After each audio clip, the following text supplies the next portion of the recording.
Hey dear students, welcome back to part 2 of our chapter 9 money market and capital market. बच्चों last जो previous lecture हुआ है हमारा, उसमें हमने देखा है हमारे सेंट्रल बैंक के बारे में और हमारे कमर्शियल बैंक्स के बारे में, इनके मीनिंग क्या होते हैं और इनके फंक्शंस जो ये परफॉर्म करते हैं, हमने उसको देखा है। आज जो हम करने वाले हैं इसके आगे वाला पोर्शन जो कि हमारे कोऑपरेटिव बैंक्स है, उसी के साथ साथ हमारा डेवलपमेंट फाइनेंशियल इंस्टीट्यूशन है और discount and finance house of India है, जो कि आज के लेक्चर में हम देखने वाले हैं। तो बिना वक्त ज़ाया किए बच्चों आज का हमारा सेशन हम स्टार्ट करते हैं। Hence, we are going to start with our cooperative bank. Cooperative banks came into existence with the enactment of the Cooperative Credit Societies Act of 1904. तो cooperative bank जो है वो 1904 में आया है। किसके साथ? cooperative credit societies जब फॉर्म हुई थी तो उनके एक्ट जो बने थे 1904 में, तभी ही हमारे cooperative banks का जन्म हुआ।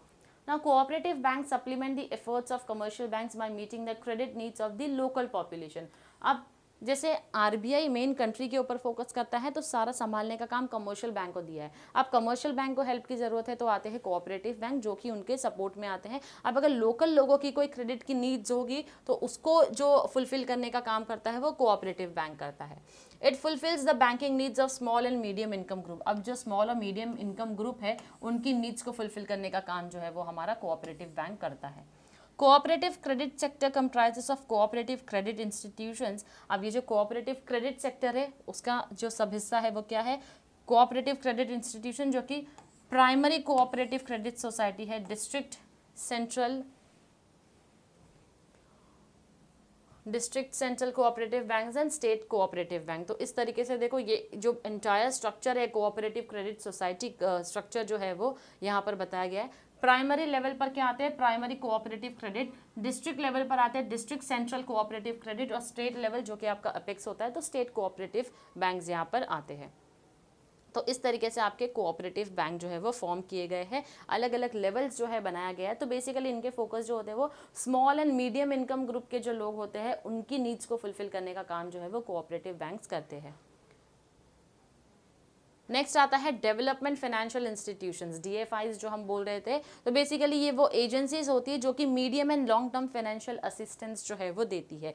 They help in the development of industry, agriculture and other की सेक्टर्स। तो जो दूसरे इंपॉर्टेंट सेक्टर्स है जैसे इंडस्ट्री हो गए, एग्रीकल्चर हो गए, इनको जो है वो फाइनेंशियल असिस्टेंस का काम करता है।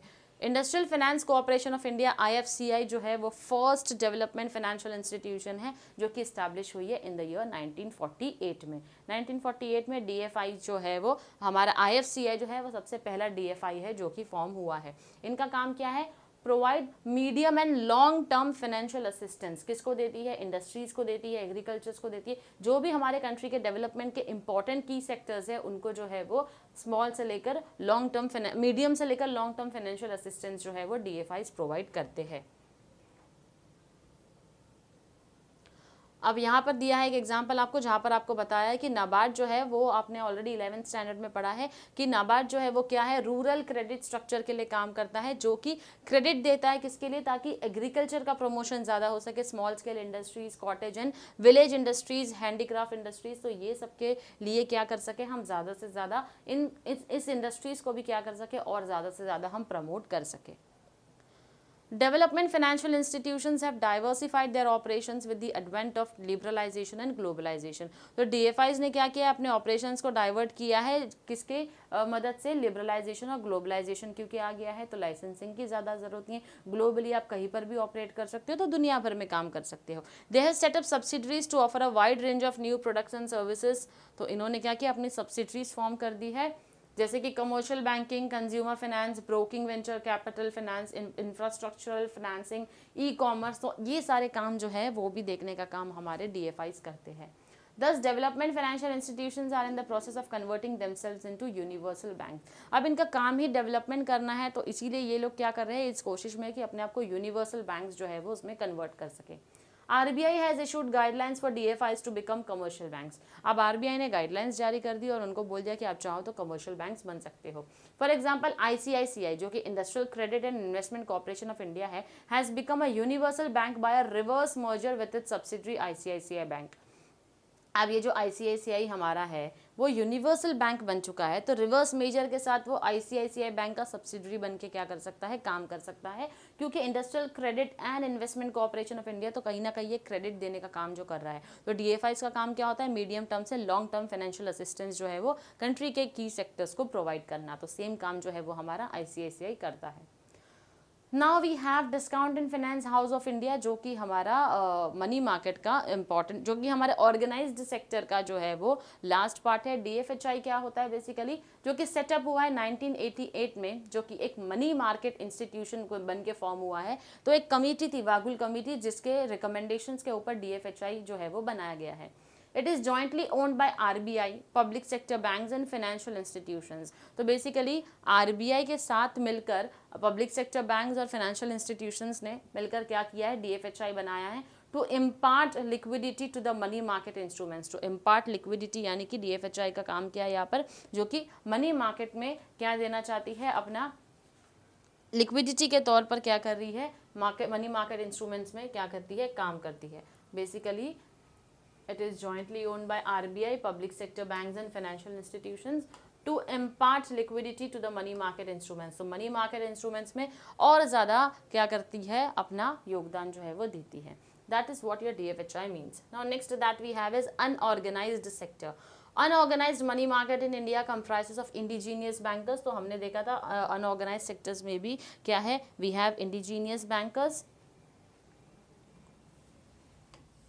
we have money lenders, we have unregulated non-bank financial intermediaries. The activities of unorganized money market are largely confined to rural areas। तो ये जो unorganized के लिए सबसे ज़्यादा काम करता है वो कहाँ करता है, रूरल एरियाज़ में, जहाँ लोगों की इनकम इतनी अच्छी नहीं होती है लेकिन उनको वाकई में पैसों की ज़्यादा ज़रूरत होती है, उनकी नीड्स होती है फुलफिल करने के लिए। तो कहीं ना कहीं ये जो अनऑर्गेनाइज सेक्टर है वो रूरल एरियाज़ में ज़्यादा काम करता है। They are financial intermediaries. Indigenous bankers क्या होते हैं, फाइनेंशियल इंटरमीडियरीज है that function similar to banks. अब ये जो बैंकर्स है इनका काम किससे सिमिलर होता है, बैंक से सिमिलर होता है। They mostly deal in indigenous short term credit instrument such as hundi. The rate of interest differs from one market to another. अब यहाँ पर इनका जो शॉर्ट टर्म इंस्ट्रूमेंट यहाँ पर है वो है हुंडी। ओके, रेट ऑफ इंटरेस्ट जो है वो एक मार्केट से दूसरे मार्केट में अलग अलग होता है। Indigenous bankers are mostly confined to certain social strata. Social strata यानी कि सोसाइटी जिस तरीके से हमारी डिवाइड की गई है, lower class, middle class, upper class, तो उसके हिसाब से, उस स्ट्रेटा के हिसाब से जो है इंडिजीनियस बैंकर्स काम करते हैं।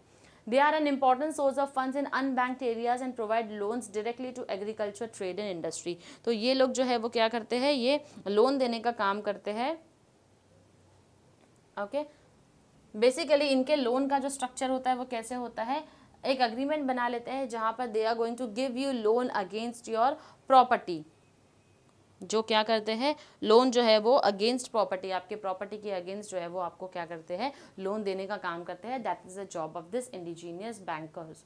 रेट ऑफ इंटरेस्ट अलग अलग मार्केट में अलग अलग होता है। बहुत ही इंपॉर्टेंट सोर्स ऑफ फंड होते हैं ये अनबैंक्ड एरियाज़ में, और जो कि लोन देते हैं कहाँ पर, एग्रीकल्चर, ट्रेड और इंडस्ट्री को, यानी रूरल एरियाज़ में ही काम करते हैं ये, अर्बन में नहीं। अब अर्बन के लिए हमारी कमर्शियल बैंक्स हैं, तो बैंक के जैसा ही फंक्शन परफॉर्म कर रहे हैं, लेकिन क्योंकि लोन अगेंस्ट प्रॉपर्टी जो है वो ये देते हैं, इसलिए they are into indigenous bankers. Now money lenders, they mostly operate in villages. Money lenders जो होते हैं, जो पैसे देने का काम करते हैं उधारी पर, तो वो हमारे मनी लैंडर्स होते हैं। तो मनी लैंडर्स जो है वो विलेजेस में ऑपरेट करते हैं। Usually charge high rate of interest, और सबसे ज़्यादा जो जमींदार होते हैं जो कर्जा देते हैं वो बहुत ज़्यादा हाई, बैंक से भी ज़्यादा हाई रेट ऑफ इंटरेस्ट जो है वो ये मनी लैंडर्स चार्ज करते हैं। The loans provided by money lenders are for both productive and unproductive purpose. तो जिस किसी भी काम के लिए आपको पैसा चाहिए तो आप ले सकते हो पैसे, लेकिन रेट ऑफ इंटरेस्ट जो है वो आपको बहुत ही ज़्यादा देना पड़ेगा। दैट इज़ दी जमींदार जिसको हम कहते हैं, जो पैसे क्रेडिट पर देने का काम करते हैं।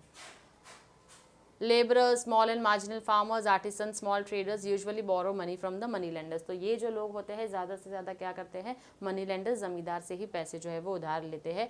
At present the activities of money lenders have been restricted by RBI due to their exploitative tendencies. अब क्योंकि ये जो जमींदार होते हैं जो कर्जा देते हैं वो एक्सप्लॉयट करते हैं लोगों को कर्जा देने के बाद में, इसीलिए इनकी एक्टिविटीज़ को RBI ने थोड़ा बहुत रेस्ट्रिक्ट करके रखा है कर्जा देने के मामलों में। तो ये हमारा, ये जो था हमारा मनी लेंडर्स था अनऑर्गेनाइज सेक्टर में। अब आते हैं unregulated non bank financial intermediaries.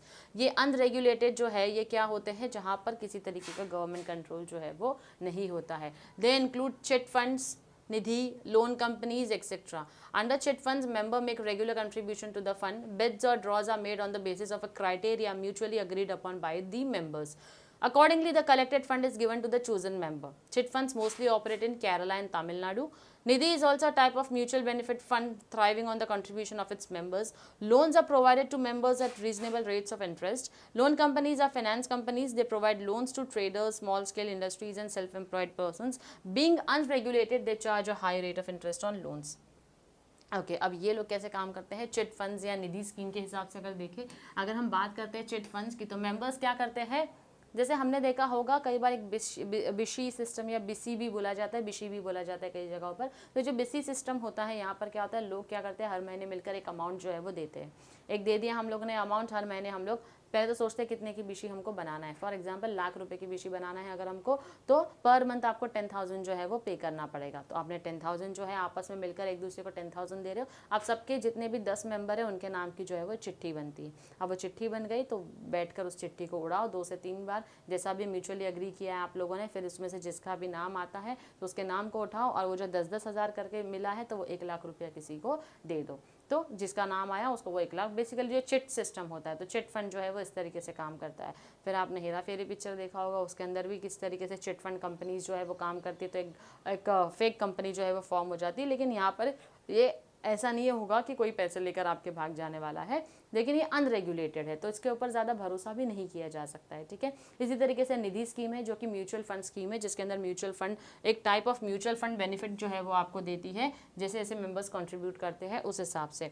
फिर लोन्स जो है वो रीजनेबल रेट ऑफ इंटरेस्ट पे दिया जाता है। Loan companies are finance companies.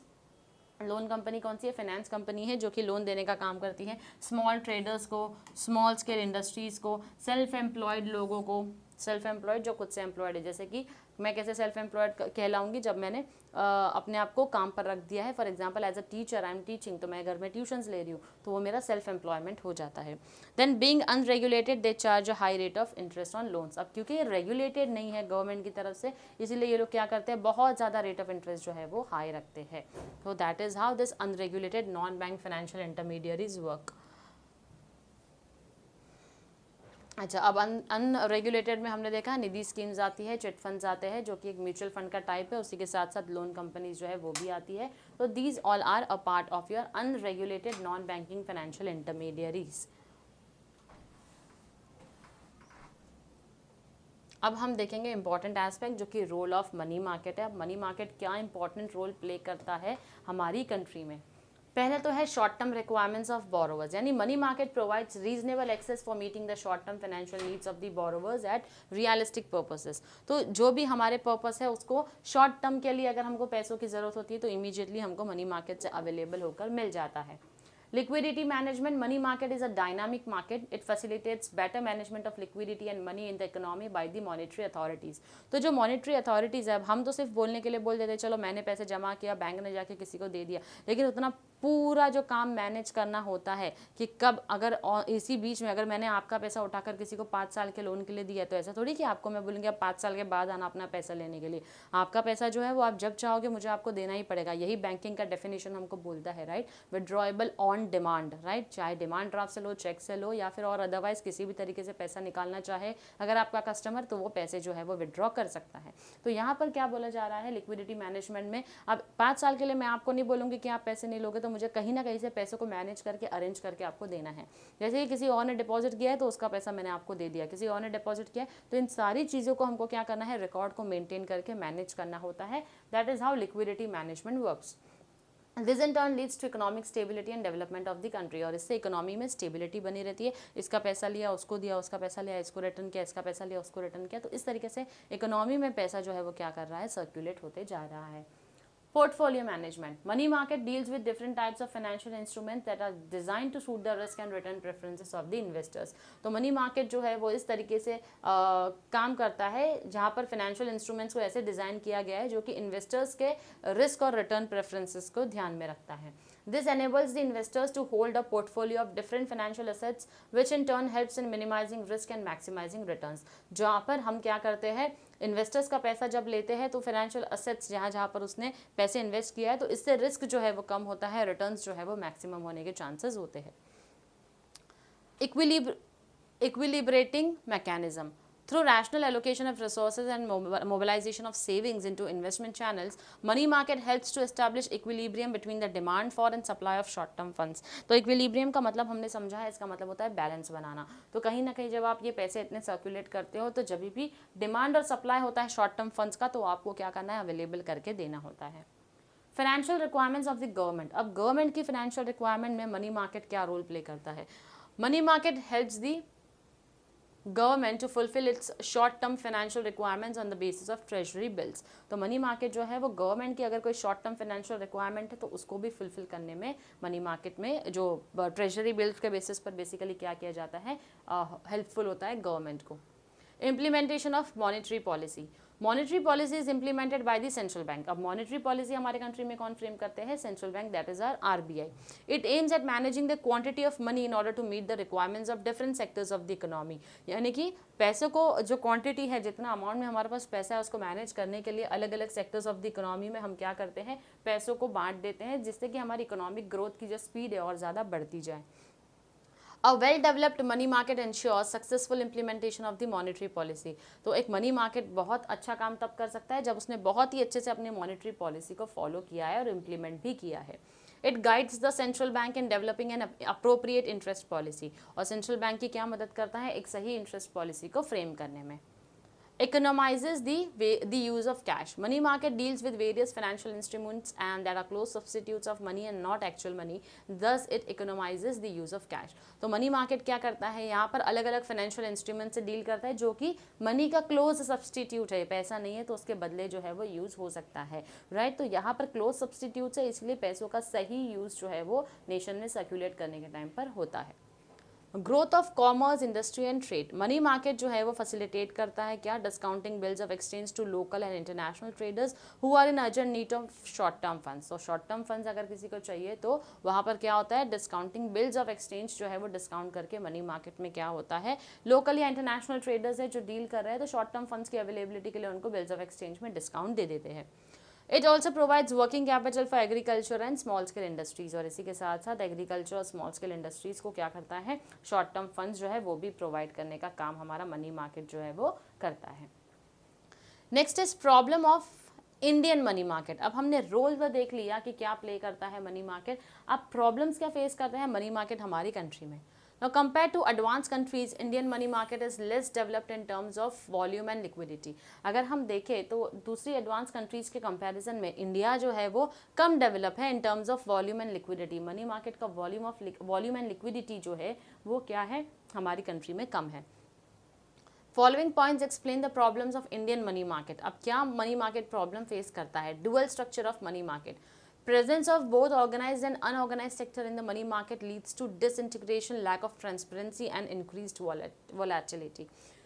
अब क्योंकि हमारे सेक्टर जो है इंडिया मनी मार्केट का डाइकोटोमस है, जो हमने देखा था दो पार्ट में डिवाइड किया गया है. ऑर्गेनाइज्ड भी है यहाँ पर और अनऑर्गेनाइज्ड सेक्टर भी है यहाँ पर. ऑर्गेनाइज्ड जहाँ गवर्नमेंट कंट्रोल है, अनऑर्गेनाइज्ड जहाँ गवर्नमेंट कंट्रोल नहीं है. तो यहाँ पर जहाँ गवर्नमेंट कंट्रोल नहीं है वहाँ लोग अपनी मनमानी करते हैं, लोन्स देने में high rate of interest charge करते हैं, जिससे कि कई सारी प्रॉब्लम्स हमारे जो सिटीजन्स है और हमारी कंट्री जो है वो फेस करती है. Unorganized market lacks coordination and do not come under the direct control and supervision of RBI. तो unorganized market है क्योंकि गवर्नमेंट कंट्रोल गाइडलाइंस के हिसाब से काम नहीं कर रहा है तो RBI का उसके ऊपर ना सुपरविजन है ना ही किसी तरीके का कंट्रोल हो सकता है. Lack of uniformity in rates of interest. Money market comprises of various entities such as commercial, cooperative, non-bank finance companies, DFIs and investment companies. The category of borrowers is also different. अब क्योंकि हमने categorise करके रखा हुआ है banks को, commercial भी है, कोऑपरेटिव्स भी है, स्केड्यूल भी है, we have DFIs, we have discount finance houses of India, DFHI है. अब अलग अलग लोगों की अलग अलग ज़रूरत है, तो उस हिसाब से यहाँ पर क्या होता है, मनी मार्केट में जो रेट ऑफ इंटरेस्ट है वो हर बोरोवर के हिसाब से और हर लोन के हिसाब से क्या होता है, डिफर करता है। Shortage of funds, money market faces shortage of funds due to inadequate savings. अब जहाँ पर लोग ज़्यादा सेविंग्स नहीं करते हैं आकर, तो उसकी वजह से कहीं ना कहीं क्या होता है, there is always a shortage of fund. Low per capita income, poor banking habits among the people, indulgence in wasteful consumption, inadequate banking facilities in the rural areas. अब ये सारे जो रीजंस हैं हमारे क्या है, वो रिस्पॉन्सिबल है किसके लिए, मनी मार्केट में जो पैसा फ्लो होना चाहिए वो नहीं होता है। हो सकता है लोगों को कई जगहों पर ज़्यादा नॉलेज नहीं है सेविंग्स की, लोगों का एटीट्यूड ही ऐसा है कि उनको सेविंग नहीं करना है, इनकम नहीं है उतनी कि वो लोग अपनी पैसे कुछ बचा कर सेव कर पाए। तो ये सारे रीजंस है जहाँ पर गवर्नमेंट जो है हमारा फेस करता है shortage of funds in the money market. Then it has seasonal fluctuation. Demand for funds varies as per the season, यानी कि डिमांड फॉर फंड्स सीजन के हिसाब से क्या करती है, डिफर करती है। During the peak season from October to June, finance is required on a large scale for various purposes such as trading in agricultural produce, investment in business activities. This results in wide fluctuations in the money market. अच्छा, season के हिसाब से जो fund की demand होती है वो बदल जाती है। जैसे अक्टूबर से जून के बीच में क्या होता है, फंड की डिमांड बहुत ज़्यादा होती है अलग अलग पर्पसेस के लिए, एग्रीकल्चर प्रोडक्शन हो गया, इंडस्ट्रियल फाइनेंस हो गया, या फिर बिजनेस एक्टिविटीज़ में इन्वेस्ट करना हो गया। तो ये सारी चीज़ों के लिए अक्टूबर से जून एक ऐसा पीरियड होता है जहाँ पर पैसों की डिमांड, फंड्स की डिमांड ज़्यादा होती है, तो उस वक्त जो है वो बहुत फ्लक्चुएशन आते हैं मनी मार्केट के लिए। Lack of financial inclusion, banking facilities in the country are still inadequate and inaccessible to the vulnerable groups such as weaker sections and the low income groups. This shows a lack of financial inclusion. Financial inclusion यानी inclusivity यहाँ पर follow नहीं हो रहा है, यानी कि हमने लोगों को इंक्लूड नहीं किया है हमारे साथ में। क्यों? क्योंकि जो वीकर सेक्शन है, जो पुअर है, जो लो इनकम ग्रुप है, हमने उनकी तरफ ज़्यादा ध्यान नहीं दिया है। तो जिनसे पैसे आ रहे हैं हम उसके ऊपर फोकस कर रहे हैं, जिनसे नहीं आ रहे हैं वीकर सेक्शन समझ के हमने उनको इंक्लूजन में नहीं रखा है। We are not including them. This shows lack of financial inclusion, तो फाइनेंशियली हम उनको इंक्लूड नहीं कर रहे हैं। Delays in technological upgradation. Now, use of advanced technology is a prerequisite for the development and smooth functioning of financial markets. अब advanced technology का use होना बहुत ही ज़रूरी है जब हम financial market के development और functions के ऊपर काम करते हैं। Delays in upgradation of technology hampers the working of money market. अब अगर टेक्नोलॉजी को अपडेट करने में आप डिले करोगे तो डेफिनेटली कहीं ना कहीं यहाँ पर क्या होने वाला है, it is going to hamper, यानी कि डिस्टर्ब कर देगा हमारे मनी मार्केट के वर्किंग स्टाइल को। तो ultimately that is gonna affect our money market. So these are some of the problems that our country faces when we are talking about money market. Now, reforms introduced in money market. What are the reforms? क्या ऐसा revolution आया है, क्या ऐसा नया changes लेकर आए हैं हम money market के अंदर? Following are some of the reforms introduced in the money market. Introduction of various of new instruments such as treasury bills of varying maturity periods. Commercial papers को हमने इंट्रोड्यूस किया है, सर्टिफिकेट ऑफ डिपॉजिट्स को introduce किया है, money market mutual funds को हमने introduce किया है। तो ये सारे नए इंस्ट्रूमेंट्स हैं जो हमने मनी मार्केट में इंट्रोड्यूस किए हैं। फिर हमारा आरबीआई रेपोज है, रिवर्स रेपो है, were introduced another liquidity adjustment facility. Interest rate to be largely determined by the market forces. Market forces के बेसिस पर हम क्या करेंगे, हमारे इंटरेस्ट रेट को डिटरमाइन करेंगे, तो वो हमने मार्केट फोर्सेस के ऊपर क्या किया है, छोड़ दिया है। Then we have National Electronic Fund Transfer NEFT and Real Time Gross Settlement. तो were introduced as an improved payment infrastructure. तो पेमेंट के लिए हमने इसको इंट्रोड्यूस किया है। NEFT के थ्रू आप पेमेंट कर सकते हैं, RTGS के थ्रू पेमेंट कर सकते हैं आप। Electronic dealing system was introduce to bring about technological upgradation. तो इलेक्ट्रॉनिक डीलिंग सिस्टम जो है वो भी हम लेकर आए हैं ताकि हम क्या कर सकें, टेक्नोलॉजी वाइज अपने आप को और ज़्यादा अपग्रेड कर सकें। इलेक्ट्रॉनिक यानी कि हम मोबाइल फ़ोन के ज़रिए क्या कर सकते हैं, आज बैंकिंग कर सकते हैं। आपको शेयर स्टॉक्स में इन्वेस्ट करना है, आप वो भी कर सकते हैं। पेमेंट कर सकते हैं, पेमेंट रिसीव कर सकते हैं, छोटी मोटी शॉप्स पे जाकर पेमेंट करना है कर सकते हो, एक अकाउंट से दूसरे अकाउंट में बैंक में पैसे डिपॉजिट करना है। तो इलेक्ट्रॉनिकली अभी सारा काम जो है आपने ऑनलाइन करना सीख लिया है। तो ये सारा इंट्रोडक्शन जो है, ये नए रिफॉर्म्स आए हैं हमारे मनी मार्केट के अंदर। ना अब नया अभी रीसेंट डेवलपमेंट क्या है बैंकिंग सेक्टर के अंदर, स्मॉल फाइनेंस बैंक्स का इंट्रोडक्शन किया गया है which aims to promote financial inclusion through supply of credit to small business units, small and marginal farmers. तो जो छोटे छोटे हम बोल सकते हैं फाइनेंशियल इंस्टीट्यूशंस बनाए गए हैं ताकि वो छोटी छोटी ज़रूरतों का जो है वो ख्याल रख सके। हमारे स्मॉल बिजनेस या मार्जिनल फार्मर्स हो गए, माइक्रो एंड स्मॉल इंडस्ट्रीज हो गए, जिसके ऊपर अभी तक कोई ध्यान नहीं दे रहा था, और other unorganise sector entities through high technology but low cost operation. जहाँ पर टेक्नोलॉजी का खर्चा ज़्यादा है लेकिन लो कॉस्ट ऑपरेशन है उनका, तो सॉरी जहाँ पर टेक्नोलॉजी हाई यानी कि बहुत अच्छी टेक्नोलॉजी यूज़ हो रही है लेकिन खर्चा कम है, तो ऐसी जगह पर स्मॉल फाइनेंस बैंक जो है वो मदद करती है। फिर हमने पेमेंट्स बैंक बना दिया। Payment bank is like any other bank but operating on a smaller scale without involving any credit risk. In simple words, it can carry out most banking operations but can't advance loans or issue credit cards. ये ऐसी bank है जो payments का काम कर सकती है लेकिन लोन्स या क्रेडिट कार्ड्स फैसिलिटी आपको नहीं दे सकती है। It can accept demand deposit up to ₹1,00,000, तो डिमांड डिपॉजिट जो है वो हमको 1 लाख तक दे सकती है। रेमिटेंस सर्विस दे सकती है, mobile payments, transfer, purchases, banking services जैसे कि ATM, debit cards, net banking, third party fund transfer, ये सारे काम जो है वो हमारे पेमेंट्स बैंक कर सकते हैं। फिर आते हैं हमारे यूनिवर्सल बैंक। यूनिवर्सल बैंक वो बैंक होते हैं जो कि wide range of financial services जैसे कि commercial banking, investment banking, specially insurance जैसी एक्टिविटीज़ जो है वो ऐसी फैसिलिटीज़ प्रोवाइड करते हैं। It is a multipurpose and multi functional financial supermarket providing both banking and financial services through a single window. Universal bank बोला जाता है यानी कि ये क्या काम कर रही है, फाइनेंशियल सर्विसेज का भी काम कर रही है, बैंकिंग का भी काम कर रही है, दोनों ही काम कर रही है, इसलिए इसको यूनिवर्सल बैंक बुलाया जाता है। जैसे हमारा ICICI है जो कि it is a universal bank. Local area banks, local area bank scheme जो है वो इंट्रोड्यूस की गई थी अगस्त 1996 में to enable mobilisation of rural savings by local institution specially private local banks and make them available for investment in the local areas. तो locally जाकर, गांव में जाकर, छोटे छोटे ऐसे लोकेलिटीज़ में जाकर बैंक फॉर्म हुई है जो काम करती है कि गांव के लोगों के अंदर सेविंग्स की हैबिट जो है उसको डेवलप करो और फिर उसी से अगर किसी को वहाँ पर लोन की ज़रूरत है तो वही पैसों को वहाँ पर मोबिलाइज करो। This helps to bridge the gap in credit availability and strengthen the institutional credit framework in rural and urban areas. तो इससे क्या होता है, जो क्रेडिट अवेलेबिलिटी जो होती है, अब शहर में तो कोई जाएगा नहीं पैसे मांगने, बड़े बड़े बैंक्स ने तो इनको ध्यान में इतना नहीं रखा है, तो कहीं ना कहीं ये जो बैंक्स फॉर्म हो गई है, लोकल एरिया बैंक्स जो फॉर्म हो गई है, तो यही मदद करती है ऐसे रूरल एरियाज़ के लोगों की। So with this we have completed the entire money market. Now that we are going to start is our central bank, we are going to start as a capital market, जो कि हम करने वाले हैं अपने नेक्स्ट लेक्चर में। तो मिलते हैं आपसे लेक्चर 3 में। Till then stay tuned. Thank you very much.